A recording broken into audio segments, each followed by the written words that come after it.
You are listening to Scott H. Silverman's Happy Hour, a podcast released on the first 3 Wednesdays of the month. Family crisis, relationship crisis, addiction crisis, no two crisis situations are the same. They vary by family, individual, and relationship. They can encompass complex family dynamics, emotional distress, anger issues, and entitlements, and often involve substance abuse.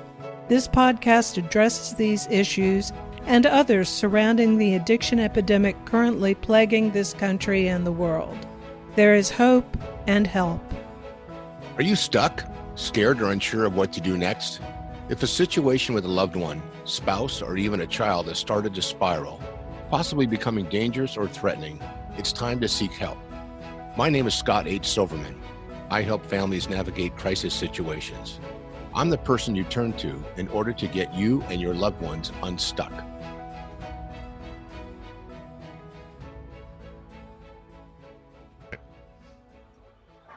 Welcome to the Scott H. Silverman's Happy Hour. This is Michael Glenn Moore. I'm Scott's co-host. And today, Scott, we have a husband and wife team. So I'm really looking forward to this interview. Why don't you go ahead and let us know about yourself, Scott, your phone number and so forth, and introduce our guest. Okay. Well, Michael, it's really good to see you again. Happy New Year to everybody. This is our first for 2021. And as far as the live recordings go, it's nice to be here, the Scott H. Silverman Hour and our happy hour anyway. And our goal with our show is to bring in special people, thought leaders, people who have made commitments to help and serve others. You know what? Oh, I'm sorry. No, I thought I had not hit record, but I did. Okay. I'm sorry to break in. Go ahead. All right. So the concept of the happy hour is to bring thought leaders into the show itself and share their experience, strength, and hope, and hopefully answer some of the questions that people and family members ask. So again, I'm Scott H. Silverman. The best way to reach me is call or text me, 619-993-2738. And I always do it. And I dare people to give me a call or text me. So let me say that again, 619-993-2738. So again, welcome. I'm going to introduce our guests. You guys are our first couple. I tried to get my family to get together, but they refused until they got their hair and nails done. And that's not going to happen probably till after the pandemic quiets up a little bit. So today we have Bob and Jan Elliott. And Bob is a guy who I met a few years ago who spends, and you can correct me if I'm wrong, Bob, almost every waking hour, if it's not specifically pleasing his wife or taking care of the kids, the grandkids, volunteering in the community, working in the recovery community, searches the web and gets information that most people don't know exists, and then he pushes it out there. And if you don't respond to him, he asks you within a day or so, what are you going to do with this information? How are you going to spread it around? How are we going to get people involved? So he's a gatekeeper of joyous, free, and happiness in recovery. And he's a guy who just won't quit. And he's close to my heart because of the commitment that he's made and the work that he's done in the world. So I have a little bit of a bio here. You know what, Bob, but rather than me read it, I'd rather have you tell our viewers what it is you want them to know about you. And then we'll get into a couple questions and see what we can discover that we don't know about you already. Well, thank you, Scott. And thank you, Michael, for having us today. Basically, I have a run-of-the-mill story. I was pretty involved with the company that I was employed by, and I retired in 2014 and was introduced to a film called, prior to that, I had been active in my own personal recovery. But I got introduced to a film called The Anonymous People. And The Anonymous People was kind of a launching pad for us to consider what could be done in the San Diego community that wasn't being done. It seemed that the film focused on the difference between anonymity and advocacy. And that sometimes when we get into an anonymous program, whatever it is, it's almost like we think it's a secret society. We pull up the gangplank and, we're in the safe boat and happy.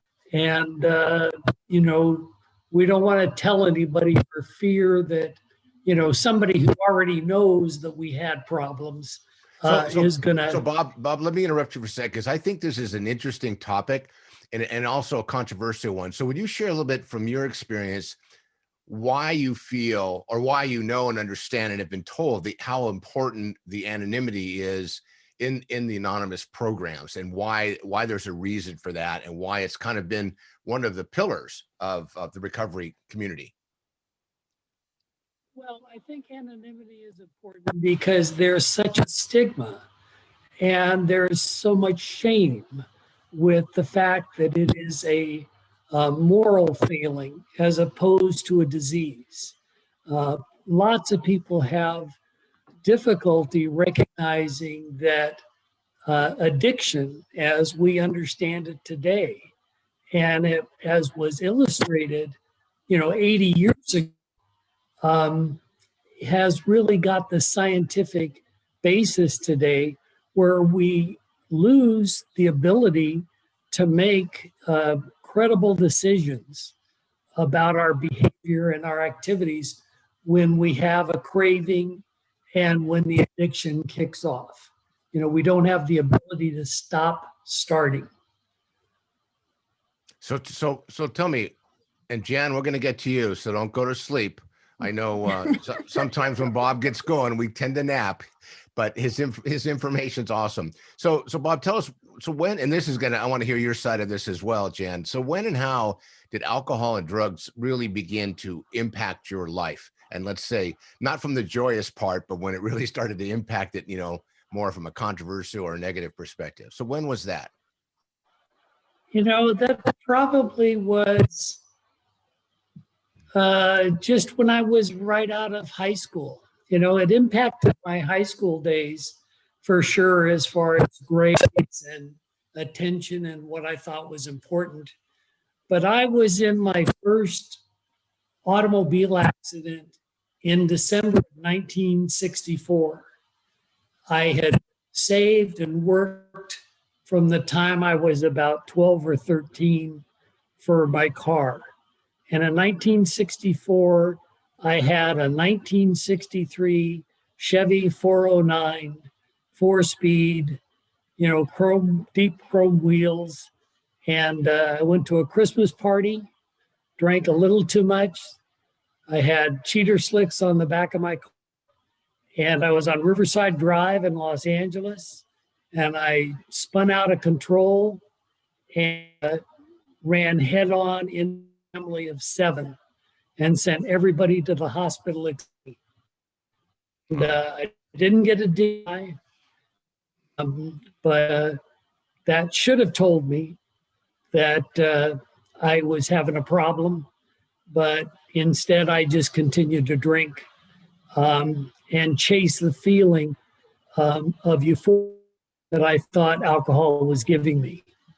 It impacted me when I was in college, to the point that I, one day in a classroom, that I was probably going to be on scholastic probation because I'm already on social probation for behavior at fraternity parties and whatever.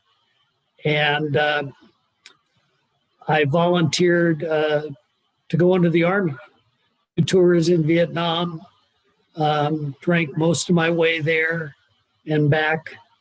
And, when I came home, I thought I would settle down and whatever. I met Jan, we were married, and I continued to drink. At the time I had a sales job, and perfectly okay to have 3 martinis, a normal thing, drinking off course, doing all those crazy things. And, was slowly impacting and changing from being, sometimes with drinking to lots of problems with drinking. And, I didn't want to stop. And I couldn't. When you say you didn't want to stop, what does that mean to you? You didn't want to stop because fill in the blank. I didn't stop because I thought it was my right. If you had my pressures, I thought that my job was to just put, food on the table and a roof over your head, and my behavior, outside of that was none of your business, as long as I was doing, what I had, I don't think I had very good role models when I was growing up, because they didn't have role models when they were growing up. So you learned from them what they had learned from others, and what they had learned from others didn't seem to have any boundaries around it. Exactly. And my job is to break that and the shame, show people that recovery could work.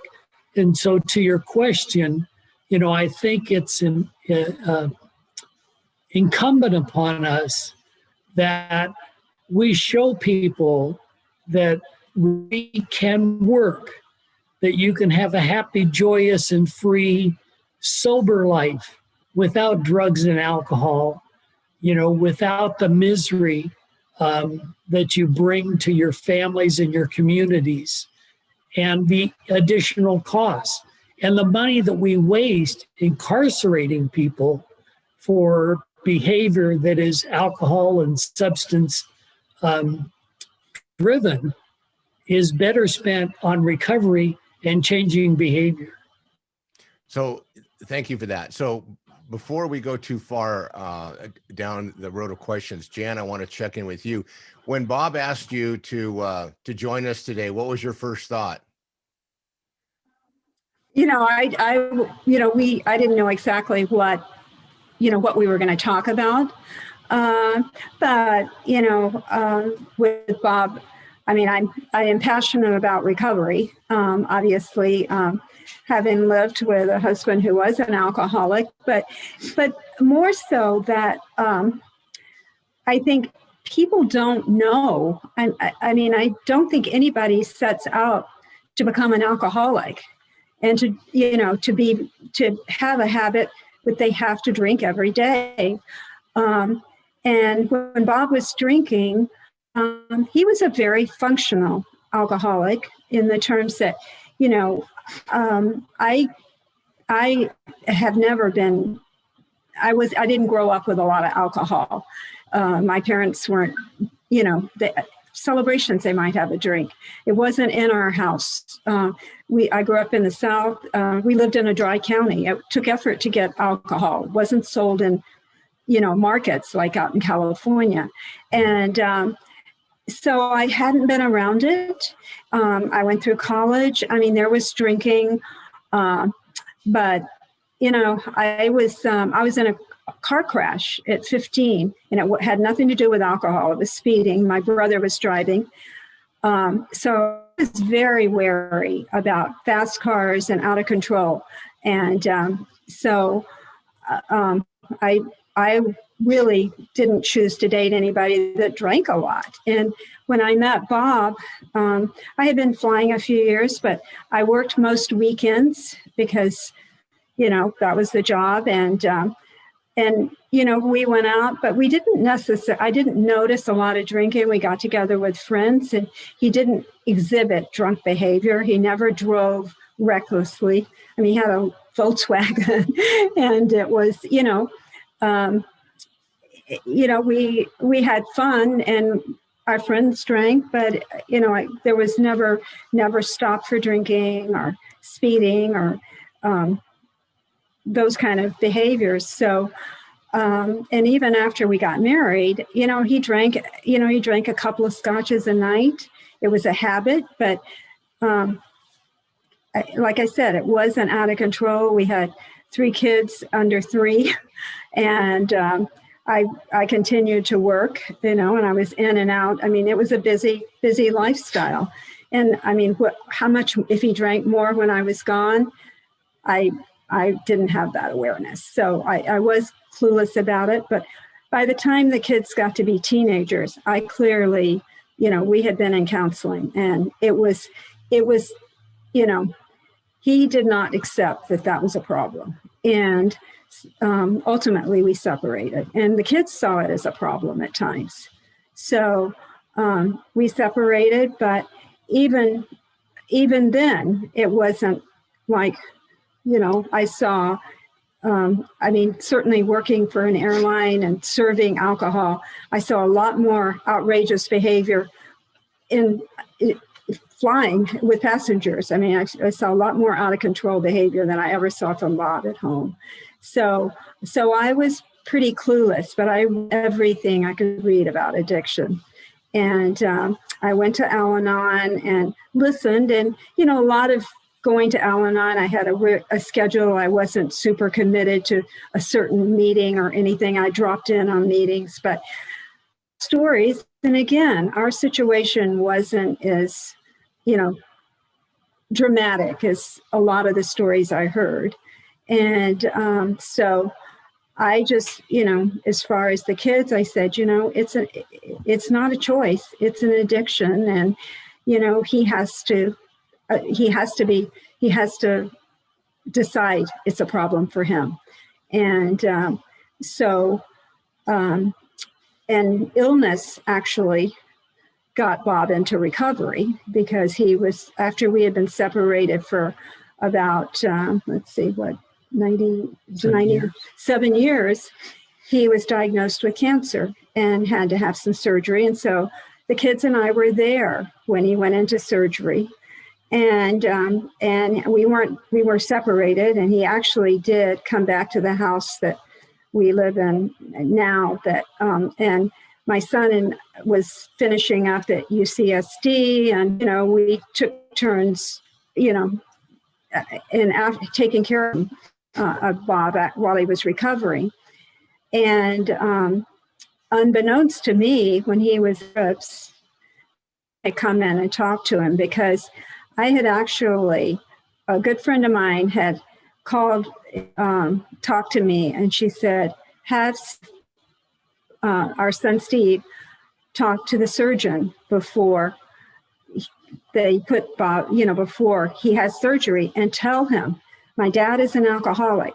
And she said, you don't do it, because she said, most doctors won't believe a wife who says that the husband is an alcoholic. And that had happened to us. His internal medicine doctor, 5-6 years before, I had written a letter to him. So what does the doctor do? He gives the letter to Bob when he comes in the next time. That was not especially helpful. And so anyway, it was a different experience. But Bob, somebody visited him. He started going to the McDonald's Center, and that's his path on recovery. And he embraced it. So that's kind of our story. Did I understand it? Did you say you were separated for 7 years? Yes. Wow. That's a very difficult story. 48 years of marriage on Wednesday. So how do you count the 7 years? Experimental, transformational. Like when we were traveling. Okay, right. You were waiting for Bob to get his stuff together. It's an interesting story. You mentioned about the, and I haven't thought about this a long time, but you triggered that. If I don't mind, you don't mind me sharing. My father-in-law was a big drinker. We drank a lot together. He didn't drink quite as much as I did, but he drank a lot together. And I knew he was an alcoholic, but no one wanted to admit it. And he was going in, he had a situation come up medically. And when he was admitted to the hospital, basically they put him in a medicated coma for a day, and they were unable to really get him out of it. And I asked my wife and my sister-in-law, I said, have you told the doctor that, he had has a drinking problem, and that if he's going through withdrawals right now, will that impact what's going on while he's in this medically induced coma? And we went to the doctor together, and he said, I'm so glad you told me. We're giving him appropriate medication now to help him with the withdrawals, because technically, had that not been disclosed, he would have died. So, my mother-in-law had mixed feelings that I helped save his life, and my wife and her sister weren't sure, but I just thought, that's so odd. Why wouldn't you tell a doctor that? Because he really was going through physical withdrawals when he got to the hospital, because he was consuming quite a bit of alcohol. And that's, an interesting point, that when people go to quit, if they don't get supervised or they don't get the right kind of clinical support, there's possibilities there's going to be a lot of medical outcomes that are very, very negative. So that's an interesting and a great story, Jan. Thank you for sharing that. I have not, and I've heard a lot of stories. I've never heard that, so, somebody told me the other day on an interview, you said your wife must be a saint. And I said, why do you say that? They said, well, based on what I've heard, the fact that she's still with you means that she's a saint. So clearly you're a saint, Jan, to experience that kind of time apart, but to have that kind of connection. And how many years coming up, did you say, Bob? 48. 48. And if I'm not mistaken, Well, you mentioned... You have to understand that in that 7 years, I mean, I was living in a different place until Jan would leave, and then I would come home and I would be the caretaker for the kids while she was on her trips. And then when she came home, I would leave. That kind of co-parenting thing that was going on. I mean, I wasn't a very good co-parent, but at least I tried. Well, then you weren't driving. Steve was driving. From my perspective, Bob, I'm not sure that clarification makes the story better or makes it worse. So we'll just move on to the next question, and we'll let people interpret that for themselves. So clearly, you've shared how it's impacted your life. So share with us, what has recovery given you? And we'll start with you, Jan, and then we'll go with Bob. So what has recovery given you, Jan? Or Bob's recovery, if you will. But, it is a family disease. Clearly, you sat around while he was drinking. You went to Al-Anon. You tried to get your own experience about what you can do to not only be a better half, but better understand what was going on, so you could make a decision whether you could live with it or not. Because it's a tough decision to make until you understand the disease part of it. Then you understand the treatment side of it. Then you understand the recovery side of it. So what has recovery given you, Jan? Well, I mean, I think it's given, Bob, in recovery, he is the person that I married. And, throughout this, I will say that Bob was not, he was, as far as our family life, he was not, basically he drank and just passed out, he wasn't, and, I remember one of the things, that precipitated our separation was that everything was too much trouble for him, in terms like with the kids. And I was wary of him driving too, but he was, like I said, he drove.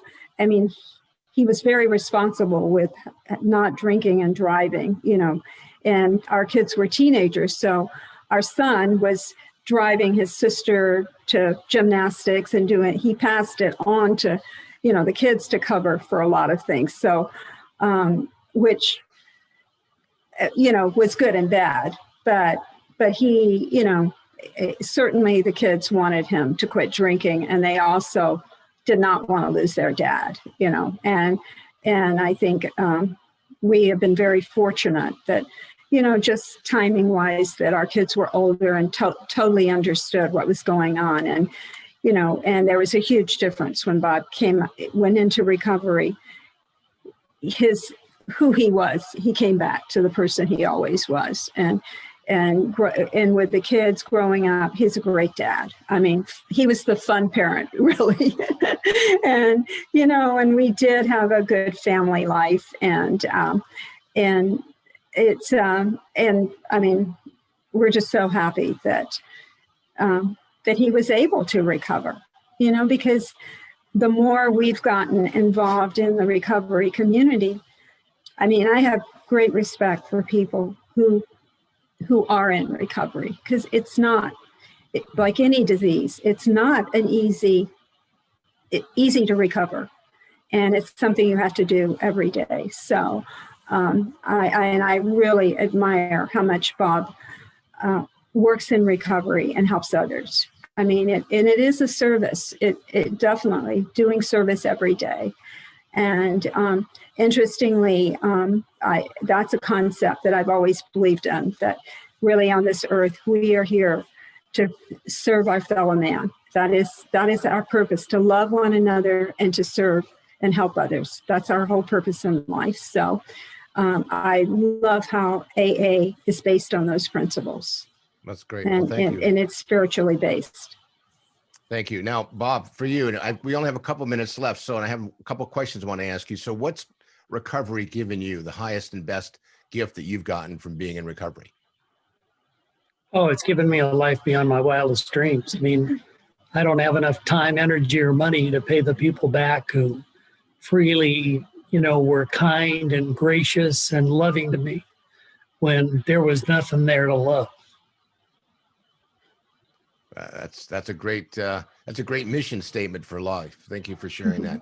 So share with us a little bit about NCADD, because I know you're involved with it, and I know NCADD, when I learned about it, I found out, did some research, the longest long-term nonprofit working with advocacy and education around substance use disorders and alcoholism. So share a little bit about your work with NCADD and how you got involved with that and what that actually means, so people know.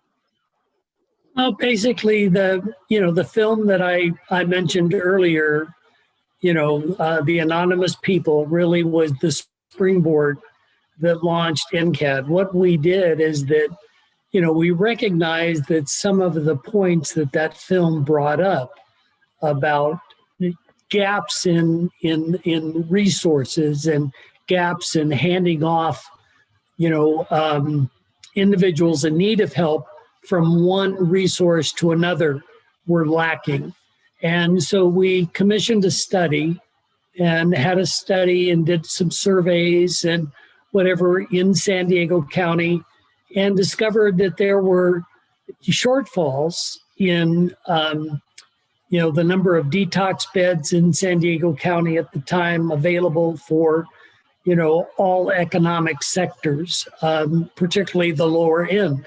Right. Of the economic sector, that there were shortages of education and prevention activities at the middle and high schools where it really needed to be, if not even down to the elementary school level. But you get a great deal of pushback, when you bring it in too early. But I don't think that it can ever be too early. And then additionally, how do you get the community involved in understanding that recovery works, that it is a disease, not that moral failing. And so we discovered those things, and we worked very hard to bring things. So we showed us a number of films, and there are excellent films that identify various areas. But Generation Found was the lack of high schools that are warm, nurturing places for young people who, are suffering from addiction in one form or another.